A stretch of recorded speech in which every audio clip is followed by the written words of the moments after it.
In some ways, we were thorough in that we read the life of Thoreau, but we haven't gone through completely Walden, so we need to do a more thorough job reading Thoreau, and but we did read the life, but we didn't read all of the journals. So we had read interesting in Emily Dickinson. We read the life of Emily Dickinson and all of the poetry of Dickinson and her letters, which was that quite a nice experience. We also read the life of Shakespeare.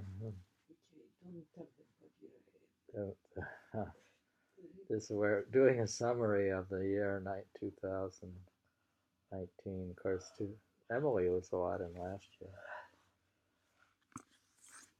What did you accomplish this year?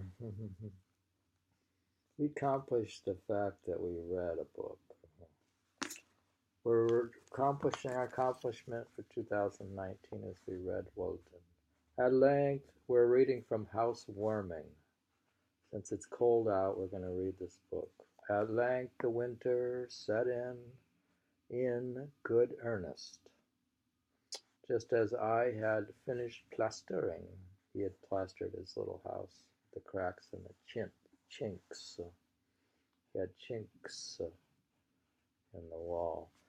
Plastering, and the wind began to howl around the house as if it had not had permission to do so till then. Night after night, the geese came lumbering in the dark with the clangor,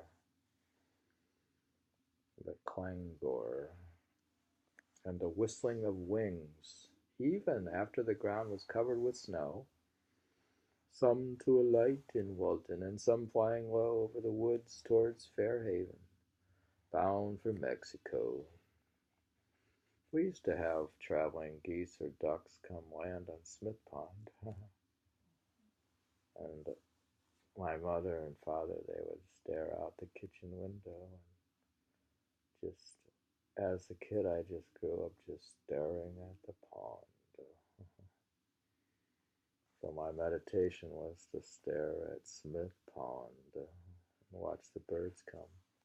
Several times when returning from the village at 10 or 11 o'clock at night, I heard the tread of a flock of geese or else ducks on the dry leaves in the woods by a pond hole behind my dwelling, where they had come up to feed, and the faint honk and quack of their leader as they hurried off. In 1845, Walden froze entirely over for the first time on the night of the 22nd of December. What's the date today? We don't even know. We are terrible. Today's the 20th. So our reading is off by 2 days. We're reading on the 20th of December. We need to get on schedule here. For the first time on the night of the 22nd of December, flints and other shallower ponds and the river having been frozen 10 days or more. Okay, they say Walden Pond is the deepest lake in Massachusetts. And therefore anybody living on Walden would have been the deepest person, making Thoreau the deepest person. The frozen 10 days or more in 1946, and in the 16th, okay, in 49 about the 31st, and in 50 about the 27th of December. Okay, that's when they freeze. That's so if you're a hockey player and you want to play hockey. We always watched Smith Pond to see if we could play hockey. In 52, the 5th of January, and in 53, the 31st of December. Seems there's a global warming going on. Because he observed the pond had frozen in 46 on the 16th, but not till the 31st of December in 53. So we're reading about global warming in 1853. That's the first sign of global warming is in Walden. The snow had already covered the ground since the 25th of November and surrounded me suddenly with the scenery of winter. I withdrew yet farther into my shell and endeavored to keep a bright fire both within my house and within my breast. My employment out of doors now was to collect the dead wood in the forest, bringing it in my hands or on my shoulders, sometimes trailing a dead pine tree under my arm to my shed. So, if we were there in the winter, you would send me out to gather wood, probably, right? Which I would probably like to do. My dream is to wander through the woods and pick up dead wood in the cold of winter. An old forest fence, which had seen its best days, was a great haul for me. A fence is a haul. You can take the old post. I sacrificed it to Vulcan. It was past serving the god Terminus. How much more interesting an event is that man's supper, who has just been forth in the snow to hunt. You might say, steal the fuel to cook it with. His bread and meat are sweet. There are enough faggots and waste wood of all kinds in the forest of most of our towns to support many fires, but which at present warm none, and some think hinder the growth of the young forest. There are also the driftwood of the pond. In the course of the summer I had discovered a raft of pitch pine logs with the bark on, pinned together by the Irish when the railroad was built. This I hauled up partly on the shore, after soaking 2 years, and then lying high 6 months. It was perfectly sound, the waterlogged past drying. I amused myself one winter day with sliding this piecemeal across the pond nearly half a mile, skating behind with one end of a log 15 feet long on my shoulder and the other on the ice. And I tried several logs together with the birch and then with the longer birch and alder, which had a hook at the end, dragged them across. Though completely waterlogged and almost as heavy as lead, they not only burned long, but made a very hot fire. Nay, I thought that they burned better for the soaking, as if the pitch, being confined by the water, burned longer as in a lamp.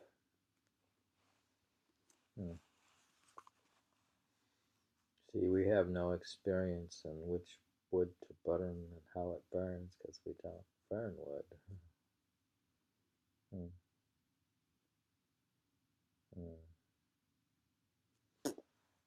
The Gilpin, in his account of the forest borderers of England, says that, quote, the encroachments of trespassers and the houses and the fences thus raised on the borders of the forest, quote, were considered as great nuisances by the old forest law and were severely punished under the name of perprestures as tending ad terram ferarum ad nosi mentum foreste, etc., to the frightening of the game and the detriment of the forest, but I was interested in the preservation of the venison and the vert more than the hunters or woodchoppers, as much as though I had been the Lord Warden himself, if any part was burned, though I burned it myself by accident.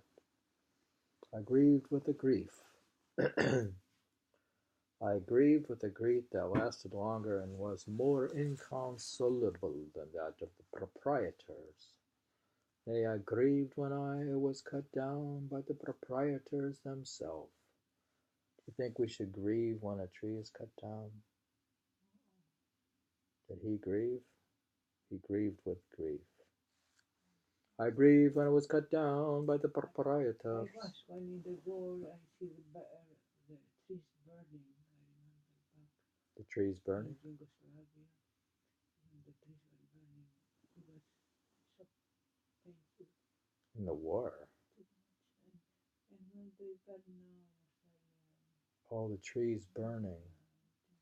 What war are they burning in? Are they burn in Australia? It's painful when you see a tree go like that before his time. I grieved when it was cut down by the proprietors themselves. I would that our farmers, when they cut down a forest, felt some of that awe which the old Romans did when they came too thin or light in the light to a consecrated grove. Lucum con lucare, that is, would believe that it is sacred to some god. Do you think that Caesar, when he was fighting in Gala, and he's making his forts to fight the Franks, that he consecrated the cut down wood to the god? At least the old Romans had some respect for the trees. The Roman made an expiatory offering and prayed. Yeah, because they wanted to cut them to make ships to go to war to conquer the world. You could conquer the world as long as you pray about it. As long as you pray to win the war. You pray and you cut the tree down. Whatever god or goddess thou art, to whom this grove is sacred, be propitious to me, my family and children, etc.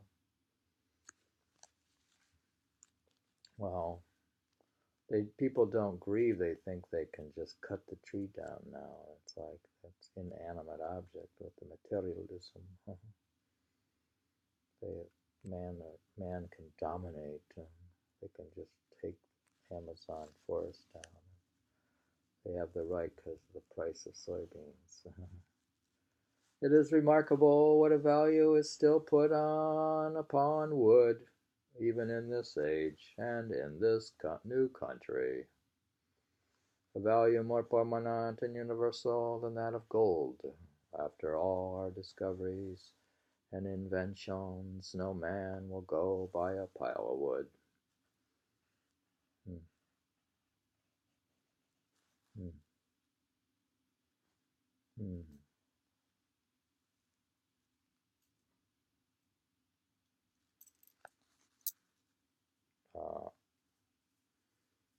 It is as precious to us as it was to our Saxon and Norman ancestors.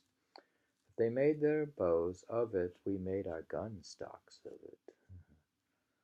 Milco, more than 30 years ago, says that the price of wood for fuel in New York and Philadelphia nearly equals and sometimes exceeds that of the best wood in Paris.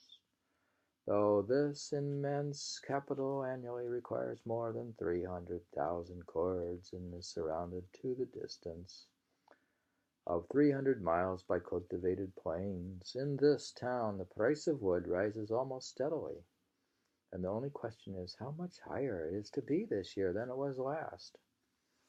I guess as the price rises, you would just keep cutting more and more down, because money, you need the money. Right? The new immigrants coming in, they need money. So you just cut down trees. Mechanics and tradesmen who come in person to the forest on no other errand are sure to attend the wood auction, and even pay a high price for the privilege of cleaning after the woodchopper. It is now many years that men have resorted to the forest for fuel and the materials of the arts. The New Englander and the New Hollander, the Parisian and the Celt, and the farmer and the Robin Hood, Goody Blake and Harry Gill, in most parts of the world, the prince and the peasant, the scholar and the savage, equally require still a few sticks from the forest to warm them and cook their food. Neither could I do without them, so you can't live without it. If you're a scholar. Maybe have oil. Maybe they have Mm, mm, didn't have oil. Well, John D. Rockefeller hadn't cornered the oil market or the train market and found oil in Pennsylvania at that time. Oil City. He hadn't discovered oil in Oil City, or cornered it, or got it, or set the rails, or anything. It's too early for that, I think. We're reading about the impact of global warming on Walden Pond.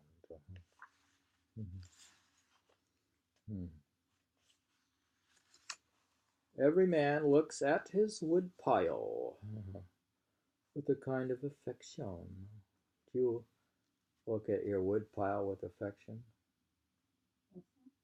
I know my brother has nice big wood piles. My brothers, one brother, both of them, they still cut wood a lot, and even my nephews have some wood burning stoves. They're exterior to the house.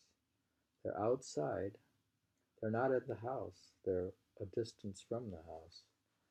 And they pump the heat in, and they have a large source of wood, natural and renewable source of wood. Every man looks at his wood pile with a kind of affection. I'd love to have a big wood pile, because that's your accomplishment, that you went wood cutting. You went and you cut wood. What we use chainsaws and axes and wedges and tractors.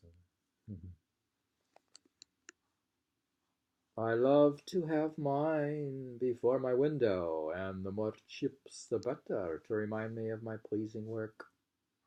I had an old axe which nobody claimed, with which by springs and winter days on the sunny side of the house I played about the stumps, which I had got out of my bean field.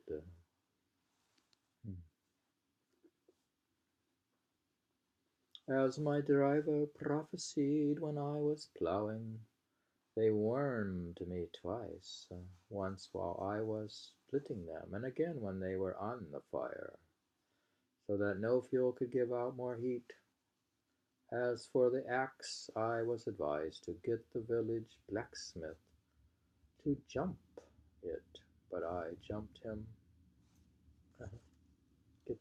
I jumped him and put a hickory heave from the wood into it, made it too. If it was dull, it was at least hung true. I don't understand that sentence.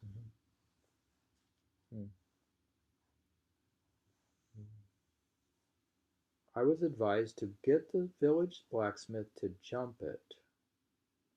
That's the axe. As for the axe, jump it. But I jumped him, and putting a hickory helve from the woods into it, made it do. If it was dull, it was at least hung true. Okay, so they told him to get his axe fixed with the village blacksmith, but he said he just fixed it himself because his self-sufficiency. A few pieces of fat pine were a great treasure. It is interesting to remember how much of this food for fire is still congealed in the bowels of the earth. Do you think my brothers still cut wood for pleasure? Because technically they probably don't even need wood. Do they have fireplace? They do. They almost certainly can afford not to have to cut wood. They can easily buy fuel, the gas. They could buy wood, they could buy gas, they could buy any of that stuff. So my theory is they cut wood for pleasure. Plus there's some economic savings, of course. But in previous years I had often gone prospecting over some bare hillside where a pitch pine wood had formerly stood, and got out of the fat pine roots. They are almost indestructible. Stumps 30 or 40 years old at least will still be sound at the core, though the sapwood has all become vegetable mold, as appears by the scales of the thick bark forming a ring level with the earth 4 or 5 inches distant from the heart. With axe and shovel you explore this mine, and follow the marrowy store, yellow as beef tallow, or as if you had struck on a vein of gold deep within the earth. But commonly I kindled my fire with the dry leaves of the forest, which I had stored up in my shed before the snow came. Green hickory fine split makes the woodchopper's kindlings when he has a camp in the woods. Once in a while I got a little of this. When the villagers were lighting their fires beyond the horizon, I too gave notice to the various wild inhabitants of Walden Vale by a smoky streamer from my chimney that I was awake. Quote, light winged smoke, carrion bird, melting thy pinions in thy upward flight, hark without song and messenger of dawn, circling above the hamlets as they nest, or else departing dream and shadowy form of midnight vision, gathering up thy skirts by night, star veiling, and by day, darkening the light and blotting out the sun, go thou, my incense, upward from this hearth, and ask the gods to pardon this clear flame. End of poem. Hard green wood just cut, though I used but little of that, answered my purpose better than any other. Hard green wood. I sometimes left a good fire when I went to take a walk in an winter afternoon, and when I returned 3 or 4 hours afterward, it would be still alive and glowing. See, you want wood that keeps burning long. If the wood burns up quick, it doesn't help much. My house was not empty, though I was gone. It was as if I had left a cheerful housekeeper behind. It was I and fire that lived there. He lived with fire. Commonly, my housekeeper proved trustworthy. It's interesting, Dale has a wood-burning stove in his shop and have huge piles of wood outside the shop, so he's keeping himself and the tractors, the farm equipment, and the shop warm. With the technology and the tractors and all the modern stuff, you probably have to keep it warm and keep it in a shop. So now they're heating the tractors with wood-burning stoves.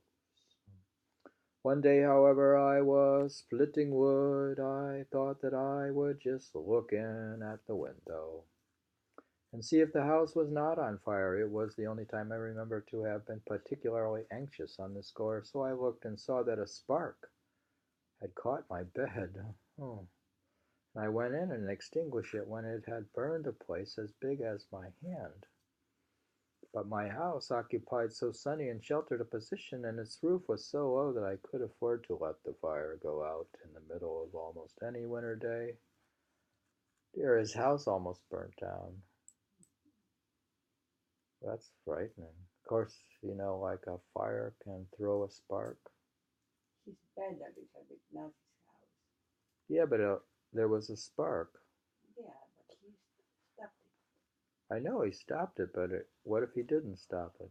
Oh, what if he did that? Too many things. What if he did? You I'm said it just and saying said you it need a anyway. grill. You need like a grill, and when you leave a fire, you're always taking a risk, maybe. No, he said it was during the night when he was asleep. Wow, He he wouldn't did? keep the fire because it was cold night. Well, you have to keep a fire. I remember Yeah, yeah, but he was booked in the house. yeah, he was sleeping. He was with his bed. I looked and saw a spark had caught my bed. No, it said I would just look in at the window and see if the house was not on fire. He was splitting wood. One day, however, I was splitting wood. I thought that I would just look in at the window, see if the house was not on fire. It was the only time I remember to have been particularly anxious on this score. So I looked and saw that a spark had caught my bed. I went in and extinguished it when it had burned a place as big as my hand, but my house occupied so sunny and sheltered a position, and its roof was so low that I could afford to let the fire go out in the middle of almost any winter day. So we could let it go out. You let it go out because you go out in the daytime. You usually have a fire in the morning when you get up. Maybe you have a fire at night and through the night. But in the daytime, you don't have a fire. He's sunny. His son, he's got solar heat. We're talking about housewarming and how you warm your house. And how the ponds froze at a later and later date as global warming was affecting New England. The moles nested in my cellar, nibbling every third potato and making a snug bed even there of some hair left after plastering in a brown paper. For even the wildest animals love comfort and warmth as well as man, and they survive the winter only because they are so careful to secure them. Some of my friends spoke as if I was coming to the woods on purpose to freeze myself. The animal merely makes a bed, which he warms with his body in a sheltered place, but man, having discovered fire, boxes up some air in a spacious compartment and warms that, instead of robbing himself, makes that his bed, in which he can move about divested of more cumbrous clothing, maintain a kind of summer in the midst of winter. Do you feel we're doing that? You're not maintaining a summer in the midst of winter, but you're staying warm, aren't you? I think you are. By means of windows, even admit the light, and with the lamp lengthen out the day. You are lengthening your day. Do you go to bed at sunset? No, you lengthen your day with lights. We could just go to bed at sunset and rise at dawn. Thus he goes a step or two beyond instinct and saves a little time for the fine arts. So you work on your art with a light after sunset. Though when I had been exposed to the rudest blast a long time, my whole body began to grow torpid. When I reached the genial atmosphere of my house, I soon discovered my faculties and prolonged my life. But the most luxuriously housed has little to boast of in this respect, nor need we trouble ourselves to speculate how the human race may be at last destroyed. Now he's talking about the impact of global warming and the rise of It would be easy to cut the threads any time with a little shepherd blast. From the north we go on dating from cold Fridays and cold snows, but a little colder Friday and a greater snow would put a period of man's existence on the globe. We're going to maybe finish with housewarming, and you can make coffee. I need warmed up by a coffee. Can you make it hot? Do we drink more hot things in the winter? The next winter I used a small cooking stove for economy, since I did not own the forest. But it did not keep fire so well as the open fireplace cooking was, so he got a cooking stove for economy the next winter, dear. Remember, he's into economy. We're talking about economics of heat and fuel. But it did not keep fire so well as open fireplace. Cooking was then, for the most part, no longer a poetic, but merely a chemic process. It would soon be forgotten in those days of stoves that we used to roast potatoes in the ashes after the Indian fashion. Did you ever roast potatoes in an open fire? We used to do it all winter long. You did? In an And open also fire? Not even a stove? lard also. Lard? Lard. You cooked potatoes in lard in an open fire? Yeah, you never had potatoes under. Well, yeah, people wrap them in saran wrap. No, we didn't have that. You didn't have They saran were- wrap. How could you live without saran wrap? That's weird. Yeah, that was not America. As an American, I can't live without saran wrap. Even There's right tin now, foil, I I prefer mean. them like that. They Without- get crispy. They get not I just crispy. can't see it. I have to have tin foil. If you wrap them, they're Mhm. soft. But if you throw them like this and You go wrap on, them soft? How can you roast a potato in an open fire? they're nice and soft. But where do you, You put them under the grill? coal. Coals? Under the coal. Alright, so you put the potatoes under the coals. The stove not only took up room and scented the house, but it concealed the fire, and I felt as if I had lost a companion. We lost his fire. You know, I hate that when you get a wood-burning stove and you can't see the fire. We may just have an old-fashioned fireplace. Yeah, they used to cook on a fireplace, a nice fireplace. So I'm not getting an iron stove. Forget about it. I have to have the on fire. television they have a cook who used to who cooked things the way they cooked on Washington, the President Washington. They used That's what we're doing. We're gonna. fireplace and there's something to hang the casserole there. And so he prepares everything and he puts the casserole on top of the fire. It's interesting. You want our house Very strong fire to there. be early colonial? You can always see a fire in the face in the fire. You can always see a face in the fire. Do you think that there is a face in a fire? Yeah, reflection, it's light. The laborer, looking at it at evening, purifies his thoughts of the dross and earthliness which they have accumulated during the day. But I could no longer sit and look into the fire, and the pertinent words of a poet recurred to me with new force. Here's the poem. Quote, never bright flame may be denied to me, thy dear life imaging close sympathy. But what but my hope shot upward ever so bright? What but my fortune sunk so low in night? Why art thou banished from our hearth and hall, thou who art welcomed and beloved by all? Was thy existence then too fanciful for our life's common light, who are so dull?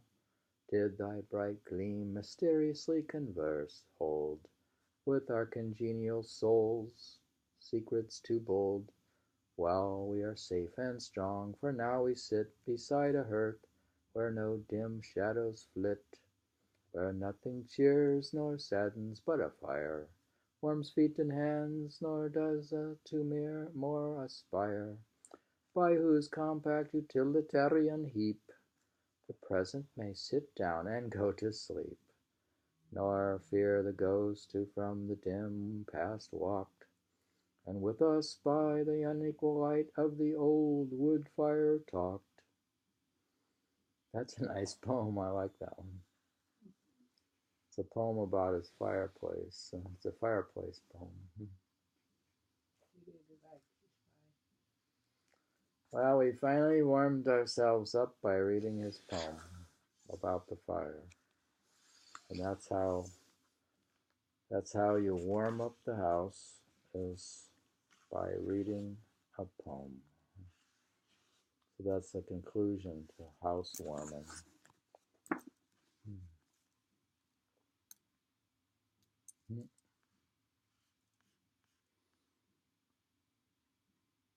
Is that how you save the planet? By reading poetry? By chopping? The way you save the planet is by chopping at the roots of evil and not the branches, by reading poetry.